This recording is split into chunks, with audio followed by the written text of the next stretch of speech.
Max Planck adalah seorang fisikawan teoritis dari Jerman yang dikenal sebagai Bapak Fisika Kuantum. Ia menerima penghargaan Nobel Fisika pada tahun 1918 atas penemuannya tentang kuanta energi, sebuah ide revolusioner yang mengubah cara kita memahami alam semesta. Selain itu, Max Planck juga dikenal dengan penemuannya tentang skala Planck dan konstanta Planck, yang menjadi dasar penting dalam teori fisika modern. Max Planck, sebagai salah satu pendiri mekanika kuantum, juga pernah berkata, sebagai seseorang yang telah mendedikasikan seluruh hidupnya untuk ilmu pengetahuan yang paling rasional, untuk mempelajari tentang materi fisik, saya dapat mengatakan kepada Anda, sebagai hasil penelitian saya tentang atom, bahwa tidak ada zat dasar yang disebut materi. Semua materi berasal dan hanya ada karena adanya suatu kekuatan yang menyebabkan partikel-partikel atom bergetar dan menjaga sistem tata surya atom yang sangat kecil ini tetap menyatu. Kita harus mengasumsikan di balik kekuatan ini adanya pikiran yang sadar dan cerdas. Dan pikiran ini adalah matriks dari semua materi. Sederhananya, menurut Max Planck, semua materi ada dan hanya ada karena adanya suatu kekuatan di alam semesta yang menyebabkan partikel-partikel membentuk struktur atom. Dan di balik kekuatan ini, ada pikiran universal yang sadar, cerdas, dan meliputi setiap atom di alam semesta. Pikiran ini adalah penopang, penjaga, atau acuan, kerangka, dan sumber eksistensi dari semua materi atom yang ada di alam semesta ini. Sebelum membahas lebih jauh, mari kita pelajari terlebih dahulu apa itu sebenarnya atom yang merupakan bahan dasar dari terciptanya struktur alam semesta. Konsep atom sebenarnya telah ada sejak zaman Yunani kuno. Filsuf Demokritus dan Leucippus adalah yang pertama kali mengusulkan ide bahwa semua materi fisik pada dasarnya terdiri dari partikel-partikel yang sangat kecil dan tak bisa dibagi lagi, yang kemudian disebut sebagai atomos. Dan dalam bahasa Yunani, atomos memiliki arti tidak dapat dibagi. Namun, pada saat perkembangan fisika modern, banyak teori model atom baru bermunculan. Berbeda dari konsep atom pada zaman Yunani kuno, pada masa modern, kita sudah mengetahui jika atom ternyata bisa dibagi lagi menjadi beberapa bagian, yaitu ada proton, neutron, dan elektron. Dan ketiga bagian dari atom ini diikat dan dibentuk oleh adanya sebuah kekuatan dasar dari gaya fundamental yang ada di alam semesta, yang disebut sebagai gaya nuklir kuat dan gaya elektromagnetisme. Gaya inilah yang dimaksud Max Planck sebagai ada sesuatu kekuatan yang membentuk atom. Karena pada dasarnya, atom memang tidak bisa ada tanpa adanya kekuatan dan gaya fundamental semesta tersebut. Di kalimat berikutnya, Max Planck berkata, jika ada kecerdasan atau kesadaran yang mengatur alam semesta pada tingkat hakikat paling dasar. Ini adalah sebuah bentuk dari adanya ekspresi dari kecerdasan universal yang juga ada di dalam setiap struktur realitas itu sendiri. Dengan kata lain, ada semacam pikiran yang membimbing kekuatan dan gaya yang ada di alam semesta. Hingga kemudian energi, gaya fisika, dan partikel bisa membentuk atom-atom.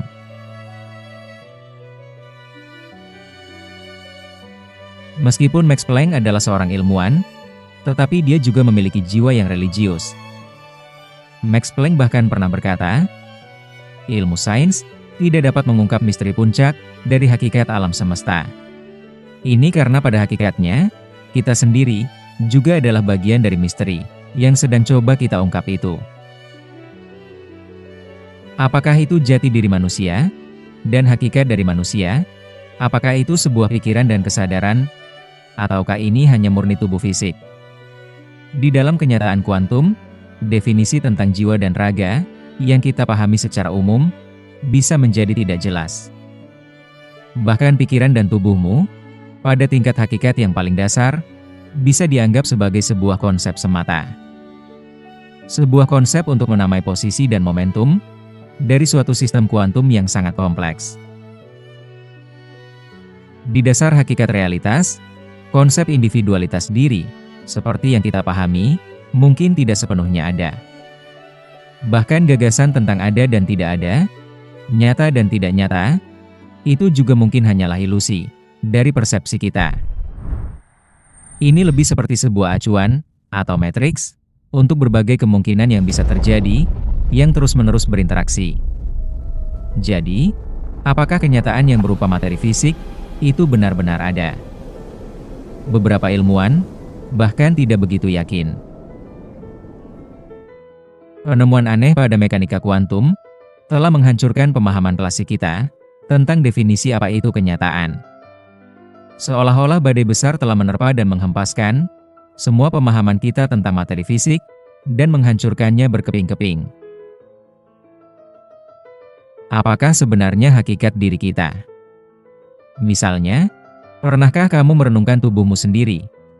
Meskipun terlihat padat dan kokoh, tubuh kita sebenarnya terdiri dari atom-atom yang sebagian besar isinya adalah ruang kosong. Saat kamu melihat, atau bahkan menyentuh tanganmu sendiri, kamu akan menyadari bahwa atom-atom yang membentuk tubuhmu, setiap dan masing-masing dari atomnya, 99,99%, itu adalah ruang kosong. Menurut fisikawan dan pendiri teori kuantum, Max Planck, kita sebenarnya tidak pernah menyentuh sesuatu yang padat, seperti yang kita kira selama ini. Dengan kata lain, kita tidak pernah benar-benar menyentuh sebuah atom atau materi sebagai entitas yang padat dan terpisah. Karena kepadatan dan soliditas dari materi ini hanyalah sebuah ilusi yang diciptakan oleh interaksi gaya fisika. Ini membuat kita perlu bertanya tentang hakikat dari adanya eksistensi segala benda fisik dan kenyataan yang kita lihat sehari-hari. Pada intinya, Max Planck menyatakan bahwa struktur atom yang rumit menunjukkan tingkat keteraturan dan desain yang melampaui kebetulan semata. Dia mengatakan bahwa di sana pasti ada semacam pikiran yang menjadi sumber dari kekuatan dasar semesta yang mengatur pembentukan dari atom dan semua materi di alam semesta. Bahkan, pikiran ini juga menjaga setiap atom agar tetap bisa ada dan terus bisa tercipta. Yang ini merupakan sebuah interpretasi filosofis dan perenungan adanya peran dari kesadaran tunggal universal di balik terciptanya alam semesta. Di setiap detakan jantung, di setiap tarikan napas, di setiap aliran listrik saraf di otak, bahkan di setiap pikiran yang terjadi di otak kita.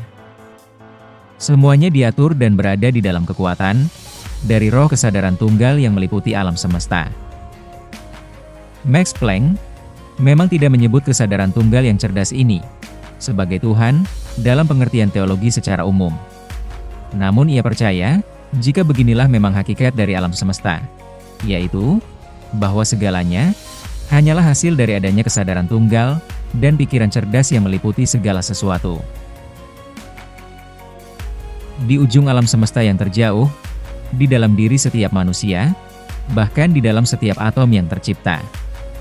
Di sana terdapat kekuatan dan kekuasaan dari kesadaran serta pikiran cerdas ini. Materi fisik hanyalah tarian takbir dari pikiran cerdas yang tunggal, yang setiap saat mengatur realitas kehidupan dan meliputi alam semesta. Maka, kita tidak bisa menyebut jika alam semesta itu nyata, dalam arti yang sesungguhnya. Meskipun kita merasakannya sangat nyata, karena terkadang, ini bisa jadi adalah ilusi perspektif saja.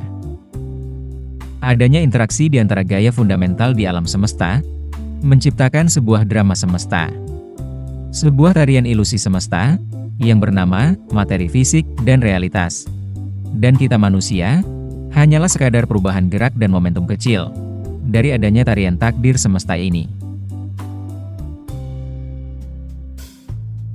Max Planck yakin, jika semua atom dan alam semesta hanyalah sebuah produk dari adanya kesadaran tunggal dan pikiran cerdas yang mendasari semua eksistensi. Kesadaran tunggal inilah yang sebenarnya menjadi dasar bagi terciptanya segala sesuatu. Dan secara umum, beberapa orang terkadang juga menyebut kesadaran tunggal ini sebagai Tuhan semesta alam. Sedangkan atom hanyalah nama lain dari hadirnya kesadaran, kekuatan, dan kekuasaan dari kesadaran tunggal ini di setiap titik pada ruang waktu di alam semesta. Max Planck berkata, "Saya menganggap kesadaran sebagai sesuatu yang paling mendasar di alam semesta. Dan saya menganggap jika materi itu hanyalah turunan dari adanya kesadaran. Ini karena kita tidak dapat membahas apapun tanpa adanya kesadaran.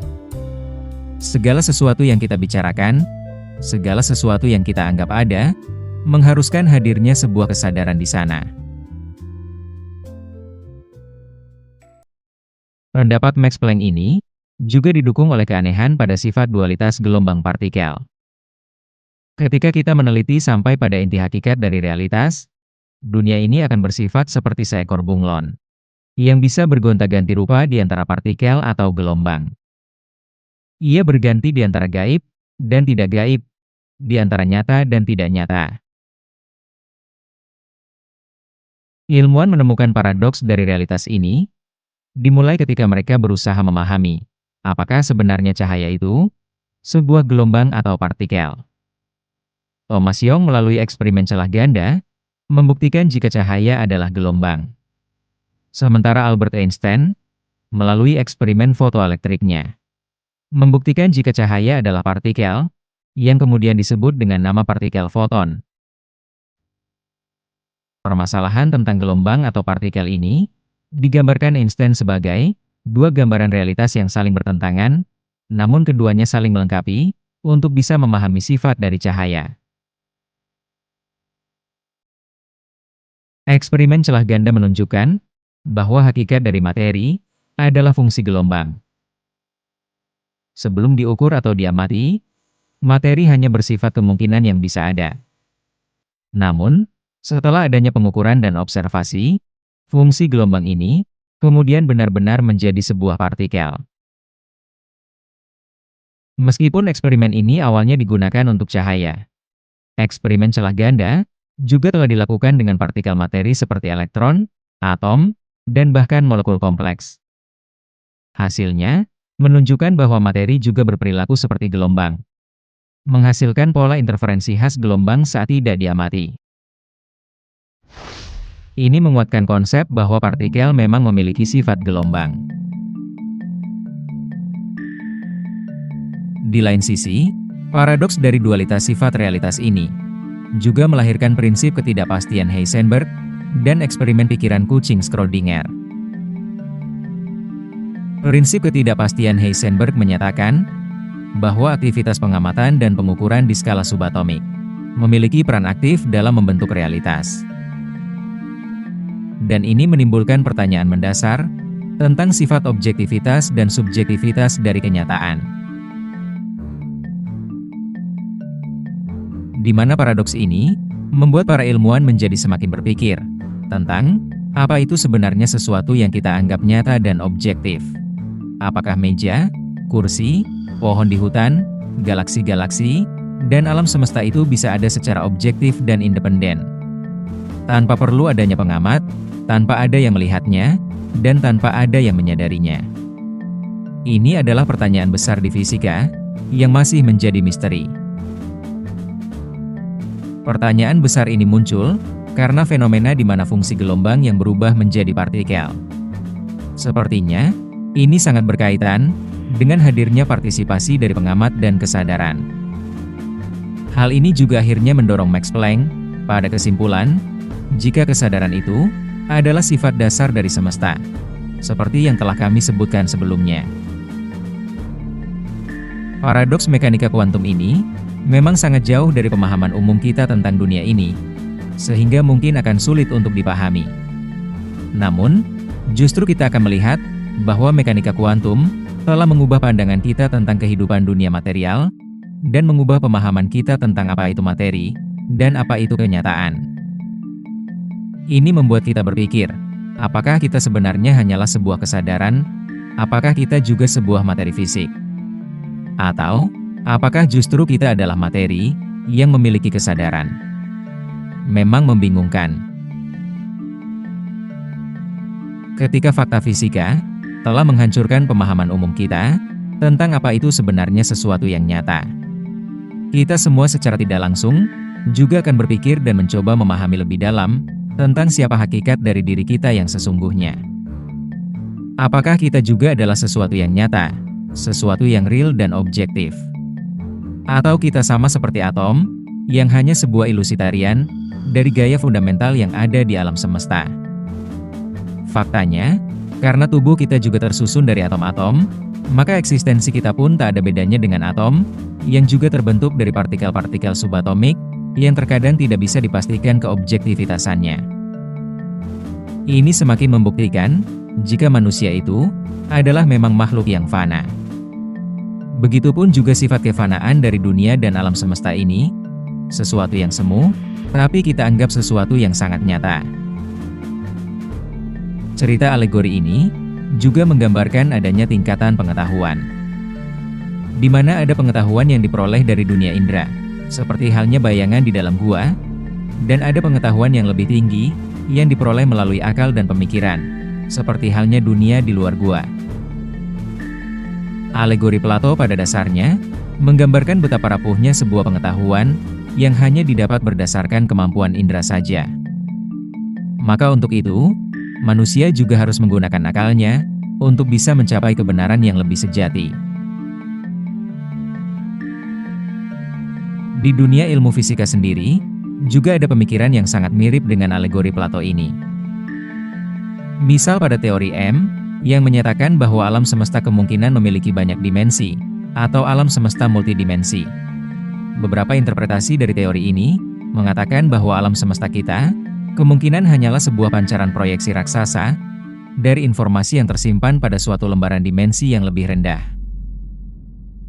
Kita hidup dalam dunia 3 dimensi. Namun informasi tentang alam semesta mungkin bisa terkodekan dalam struktur seperti plat 2 dimensi.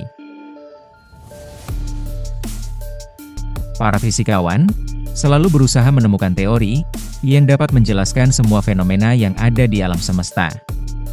Mirip dengan pencarian tahanan untuk memahami realitas di luar gua. Dengan kata lain, kita sebagai manusia memiliki keterbatasan dalam memahami alam semesta secara keseluruhan. Baik dalam alegori Plato, maupun beberapa hipotesis fisika modern. Terdapat gagasan bahwa realitas yang kita alami, hanyalah lapisan permukaan dari sesuatu yang lebih dalam, lebih gaib, dan lebih kompleks. Beberapa interpretasi spekulatif dari teori ini, menyatakan jika alam semesta mungkin saja adalah sebuah hologram, di mana setiap objek, peristiwa, dan kenyataan yang terjadi di alam semesta adalah bayangan dari adanya lembaran informasi yang ada di ujung terjauh dari alam semesta. Di sisi lain, beberapa ilmuwan juga mengatakan, jika informasi mungkin menjadi elemen penciptaan paling dasar dari alam semesta. Segala sesuatu, dari partikel terkecil hingga galaksi terbesar, mungkin merupakan manifestasi dari adanya informasi tertentu yang terkodekan di sebuah layar, atau di lembaran catatan informasi yang ada di ujung semesta. Beberapa interpretasi filosofis dari konsep hologram juga mengindikasikan adanya hubungan yang lebih dalam di antara kesadaran dan kenyataan. Dengan argumen bahwa keberadaan informasi mungkin saja mengindikasikan adanya sesuatu yang sadar dan memiliki ilmu pengetahuan sebagai sumber dari adanya informasi ini. Yang bagi kita manusia, susunan informasi ini disebut sebagai kenyataan. Dan ini semakin membuat kita bertanya tentang eksistensi kita di alam semesta ini. Jika ada sebuah buku, maka pasti di sana ada juga penulisnya. Hubungan alam semesta dan asal-usulnya, kami kira akan seperti itu. Max Planck, sebagai salah satu orang tercerdas yang pernah hidup di bumi, dan pendiri fisika kuantum, bahkan mengakui bahwa ada batasan dari ilmu pengetahuan tentang asal-usul kehidupan manusia, dan apa yang akan terjadi setelah manusia meninggal dunia. Max Planck pernah berkata, "Dari mana saya berasal, dan kemana saya akan pergi, itu adalah pertanyaan besar dari umat manusia, yang sangat sulit dijawab.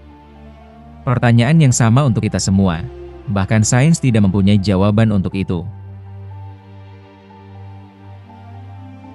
Di kesempatan yang lain, dia juga berkata, Siapapun yang pernah serius terlibat dalam penelitian ilmiah, dalam bentuk apapun, pasti akan menyadari bahwa di atas pintu gerbang kuil dari sains, di sana tertulis kata-kata, kalian harus memiliki iman. Ini adalah standar kode etika yang tidak dapat ditinggalkan oleh seorang ilmuwan. Berdasarkan apa yang telah dijelaskan, menurut Max Planck, sifat dasar dan hakikat alam semesta adalah berasal dari pikiran atau kesadaran cerdas yang meliputi seluruh semesta, dan materi fisik itu memang nyata, hanya saja tidak seperti yang kita pikirkan. Terlihat ilmu sains modern semakin dekat dengan konsep agama tentang alam semesta. Menurut Max Planck, sebenarnya tidak ada pertentangan di antara sains dan agama. Ilmu agama dan ilmu pengetahuan alam tidak bersifat saling mengalahkan, seperti yang diyakini atau ditakuti oleh banyak orang. Kata Max Planck, keduanya justru bisa saling melengkapi dan saling menguatkan. Konsep tentang hakikat dari alam semesta sebenarnya juga tidak hanya muncul di dunia fisika saja, bahkan ini juga muncul di dalam agama. Misalnya, di dalam iman kekristenan, dikatakan jika alam semesta adalah hasil kerja dari roh Tuhan. Dan di dalam Islam sendiri, banyak filsuf muslim menggambarkan jika alam semesta adalah seperti cahaya dari Allah. Kita bisa melihat pemikiran seperti ini pada pandangan Al-Ghazali, Ibnu Arabi, maupun Jalaluddin Rumi. Karena pandangan seperti ini memang memiliki dasar di dalam kitab suci. Berdasarkan resonansi pemikiran dari sains dan agama ini, baik roh maupun cahaya Tuhan, esensinya bisa dipandang sama, yaitu sebagai fondasi dasar dari alam semesta. Di mana seperti yang Max Planck katakan, tidak ada zat dasar yang disebut materi. Planck mengatakan ini karena fondasi dasar dari materi sangat berkaitan dengan cahaya dan gaya fundamental semesta. Dengan kata lain, atom tidak bisa berdiri sendiri sebagai entitas pasif. Materi atau atom memang ada, tapi bukan seperti yang kita pikirkan, yang biasanya dianggap sebagai objek yang padat.